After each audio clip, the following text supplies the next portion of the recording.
Donc Raymond Dextray mettait en avant donc le végétarisme, ce qui fait que j'ai connu le végétarisme par son intermédiaire. On va dire que Raymond Dextray, sans vouloir être péjoratif, mais je vais dire que Raymond Dextray, ça a été mon maître en matière de vie saine, puisque tout ce que je n'avais pas appris à l'école, tout ce que mes parents ne m'avaient pas appris, c'est Raymond Dextray et Jeannette Dextray qui me l'ont appris.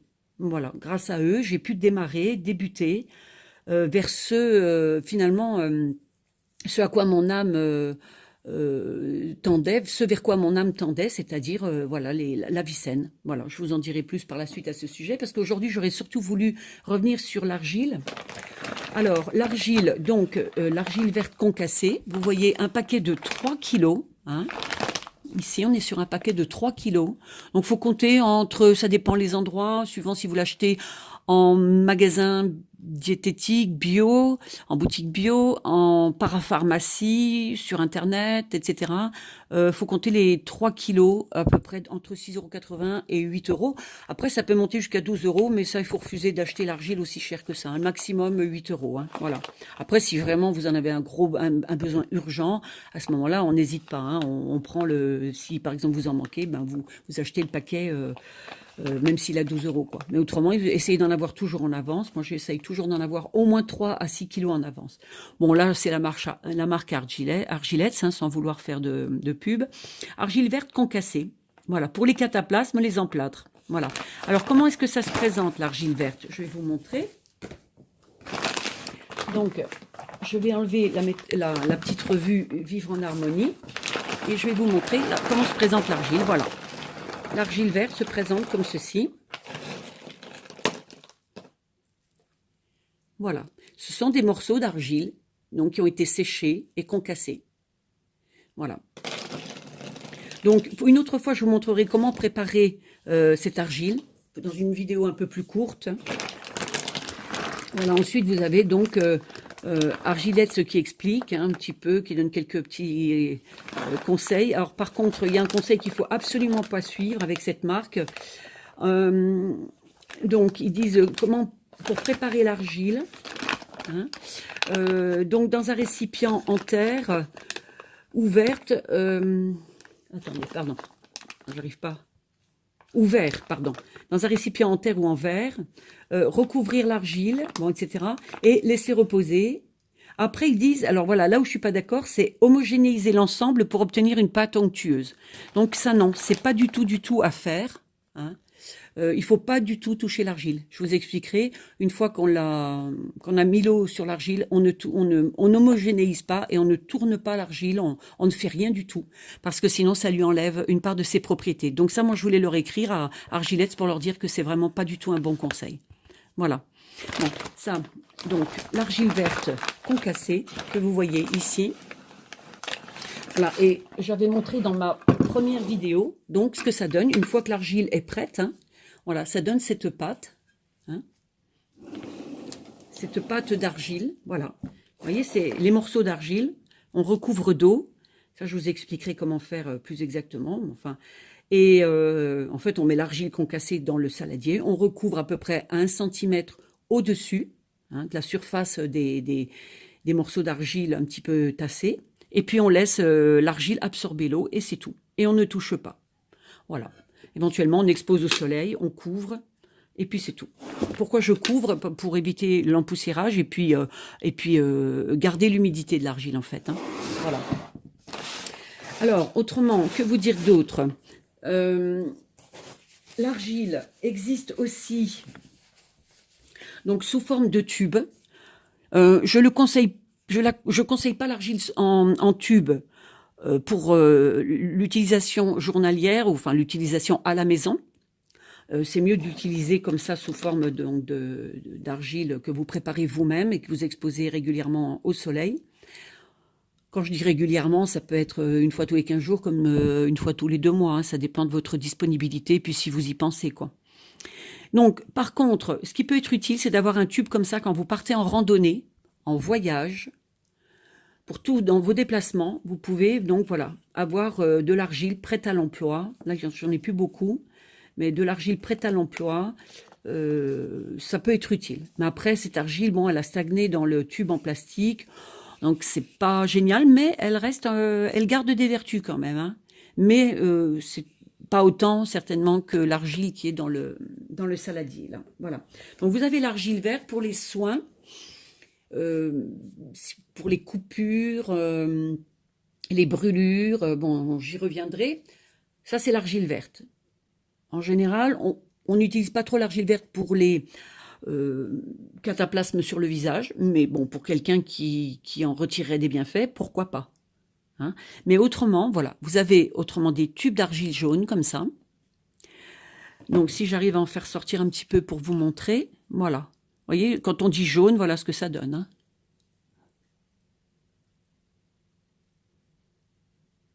Voilà, l'argile jaune, hein.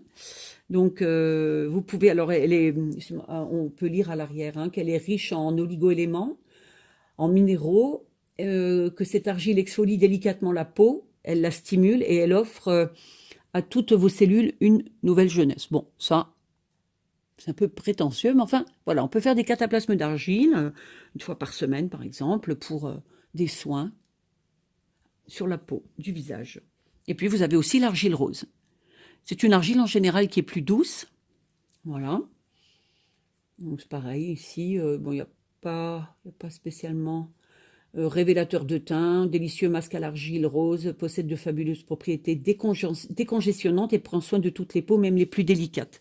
Voilà, c'est une argile qui est assez douce. Quand on dit rose, voilà ce que ça donne, hein. Voilà. Hein, voilà, on appelle argile rose, d'accord? Et puis autrement, qu'est-ce que je vous ai apporté? L'argile blanche aussi. Alors, l'argile blanche, par exemple, en poudre, donc on appelle l'argile surfine. Voilà. Là, je l'avais acheté, je l'ai depuis un certain temps, je l'avais acheté chez Aromazone. Donc, elle est vendue comme ça en sachet. Alors, l'argile blanche adoucissante et apaisante. On peut faire aussi des cataplasmes pour le visage. C'est la plus douce, hein, la plus neutre et la plus douce, hein. Voilà. Alors, cette argile apaisante et décongestionnante est particulièrement adaptée aux peaux sèches, sensibles ou irritées et aux peaux matures. Voilà. Après, on en fait ce qu'on en veut, hein. Voilà. Et donc, l'argile blanche. Et puis ici, j'ai une argile verte en poudre aussi, une argile verte surfine, dite surfine, hein, purifiante et adoucissante. Là, elle est plutôt pour les peaux mixtes et grasses. On peut l'utiliser aussi. On peut faire. Alors, on peut, si on n'a pas envie de préparer soi-même, on peut utiliser un tube d'argile pour faire les cataplasmes sur la peau. Comme on peut aussi utiliser de l'argile verte en poudre et préparer soi-même son cataplasme suivant. Bon, certaines recettes qui sont données, hein, sur Internet, vous trouverez si vous cherchez, voilà. Donc, quelquefois, l'argile peut être plus verte, hein, que cela, hein, ça dépend bon, de l'arrivage, hein. Voilà, ça coûte pas cher du tout. Un tube comme ça, argilette, ce tube argile verte, argile rose, argile jaune, il faut compter à peu près 2,50 €, 2,60 €. En gros, hein, ça dépend après où vous l'achetez, hein. Bon, c'est à peu près le prix que je l'ai payé en parapharmacie. Voilà. Par contre, là, l'argile surfine, je me souviens plus le prix, mais c'est pas très cher, hein. Voilà, puis vous en avez pour longtemps. Alors, l'argile verte, c'est aussi une argile qui peut se consommer, qui peut se boire, hein. On aura l'occasion d'en reparler, hein. Mais on peut faire des cures d'argile verte. Voilà. Alors, ensuite, qu'est-ce que je peux vous dire? On est à combien de temps? On est déjà à 14 minutes, ça passe très vite. Alors, je voulais donc vous remontrer ce livre, L'argile qui guérit, de Raymond Dextrait. Donc, comme j'ai expliqué dans ma première vidéo, j'avais utilisé le livre, on avait dû me le prêter à l'époque, et puis ça m'avait fait plaisir de photocopier en fait les pages et de me concocter ce petit bouquin, voilà, que j'ai fait, vous voyez, très artisanal. Voilà, ça remonte à 30 ans, hein, bien une bonne trentaine d'années. Donc voilà. Alors, ce que je voulais vous proposer, c'est de lire ce petit passage avec moi. Donc, l'argile, hein, un remède polyvalent. La terre d'où nous venons, où nous retournerons, la terre d'où vient tout ce qui vit, où retourne tout ce qui meurt, la terre qui reçoit la mort et donne la vie. Voilà. Donc, avec le soleil, l'air et l'eau dont elle capte les principes vitaux, elle constitue le plus puissant agent de régénération physique, hein, donc l'argile. Donc, comment cette puissance a-t-elle pu rester si longtemps ignorée? Voilà, donc il est expliqué que les Égyptiens l'utilisaient pour la momification des corps. Hein. Et donc, c'est qu'ils connaissaient ces principes, les principes purificateurs de l'argile. Et il est à peu près certain que l'usage n'en était pas réservé aux seuls défunts. Voilà. Ensuite, je voulais vous partager un autre passage que vous pouvez lire en même temps que moi. Alors, que je le retrouve. Donc, on retrouvera parfois une similitude apparente d'action de l'argile et de certains médicaments, les antiseptiques notamment. Cette similitude n'est qu'apparente, car il y a une différence fondamentale entre l'action de l'argile et celle des antiseptiques chimiques. Voilà, tout produit chimique est un produit mort qui agit aveuglément et détruit inconsidérément le bon et le mauvais, le sain et le malsain, l'utile et le nuisible. Voilà, ce qui n'est pas le cas de l'argile. Voilà, donc je vous mettrai ce passage. Voilà, que vous pouvez faire pause pour pouvoir le lire. Donc avec l'argile, il en va tout autrement, hein, car nous avons là une substance vivante, donc pourvue de cette intelligence de la nature qu'a laissé entrevoir le docteur Alexis Carrel. Bon, je ne lis pas la suite, hein, mais voilà, hein, d'accord ? Ensuite, je voulais vous partager que l'argile a donc un pouvoir absorbant et absorbant. On en reparlera très certainement parce que là, c'est vrai que ça prend beaucoup de temps. Et par contre, l'argile possède une certaine radioactivité, positive bien sûr. Il serait bien, alors je dis positive, hein, faut, entre guillemets, hein, faut prendre ce mot, voilà, dans le sens où une radioactivité qui ne fait pas de mal. Voilà, c'est dans ce sens-là que je veux le dire. Hein. Donc, il serait bien téméraire de vouloir déterminer tout ce qui, dans l'argile, est à la base de son action. Sa radioactivité a été invoquée. Bien sûr, l'argile est radioactive, comme tous les corps, mais cette radioactivité est généralement indécelable avec les appareils de contrôle actuellement utilisés en laboratoire, sauf en ce qui concerne quelques bouts. Voilà. Donc, on essaye d'expliquer hein, le pouvoir de l'argile et c'est pas toujours évident. Alors, dans la première vidéo, je vous ai montré que j'avais soigné donc ici des coupures que j'ai eues au niveau du poignet intérieur droit. Je suis tombée avec un bocal et je me suis, bah voilà, le bocal a cassé, le verre a coupé mon bras. Donc, ça m'a fait un choc, ça saignait énormément. Enfin, c'était pas joli à voir. Donc, j'ai juste pris un mouchoir, j'ai tamponné.